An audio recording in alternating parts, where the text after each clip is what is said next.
One of the amazing things that I found when I was at the mayor's office was we'd go out into communities and the mayor would be interacting with young kids and he'd ask them what they wanted to do when they grew up. And there was like 5 jobs that they would ever say.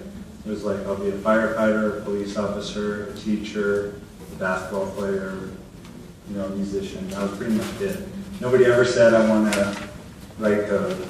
Nobody ever said, I want to be a scientist. People didn't even really say they wanted to be a CEO. They didn't say they wanted to design video games. All these things were sort of not even in the conversation.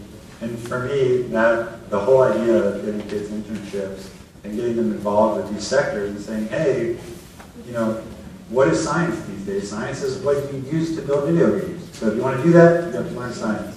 And you know what? It's not even that terrible when you're doing something fun. It's really exciting. You mentioned After School Matters.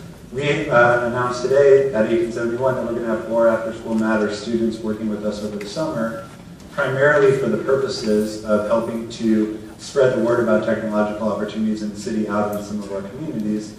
And then also you'll see over there that that's artwork done by After School Matters students, which is for sale. So it looks like you're going to sell out tonight, which is great. But you should check that out as well. You know, we see it here at 1871 as part of our obligation. I'm sure you see it the same way. And you guys all, you know, in your own ways have a way of helping train people not just in the technologies, not just in the knowledge that they need, but also in the spectrum of opportunity that's available, which I think is really important. We'll get to the questions from the audience in just a second. It looks like there's some good ones. Question I have, are men helping this effort, or are they hurting this effort to foster more opportunities for women in technology? Well, my experience going through physics is they're helping. So I've not encountered men hurting the effort. I've encountered the human reaction to, oh, we haven't thought of it that way before. Oh, you're talking about that differently than we're used to talking about it. But if you can get the focus on, and therefore the conversation is more broad, therefore the conversation is different, then it's just fine. And so I wouldn't make it I wouldn't describe it as a men problem as much as I describe it as I said earlier, just a human instinct to say, that sounds different than what we've been used to talking about, and you have to power through, hey, I might be talking about this differently, but let's explore that, you know. So I have not personally experienced that men are hurting the effort, and I think in many, many ways they're helping because they are in the tent, so to speak, and are recognizing half the population needs to be in there with them so that we can solve these really interesting problems that we're trying to solve. So I think it's been a good environment. As a political scientist, I would say that men don't really constitute a group that is it's not a useful grouping for this question.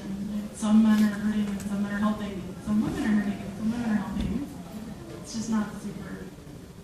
So what can men or women do, but especially men in business, in these types of jobs, do more of that's going to facilitate more opportunity? I don't know about within business exactly, but one of the things I did some reading on was how when I was coming up, it's sort of this 90s era, like girl power, like you can do it, girl, whatever you want.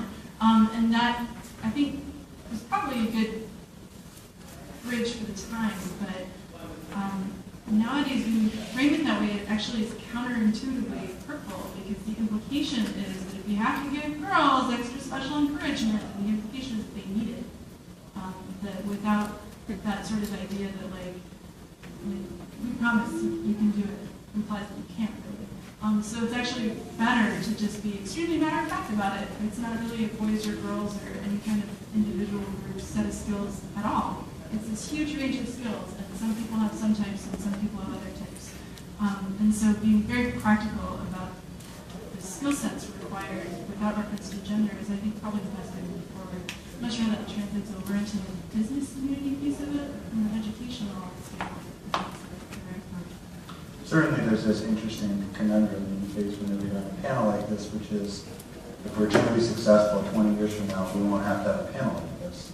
I mean, it's the same deal with having a women-owned technology company incubator. It's like, it's great, and everybody's happy about it, and then yet you still have this sort of moment where you're like, hey, that would be just fine in a world where we didn't have to have this at all.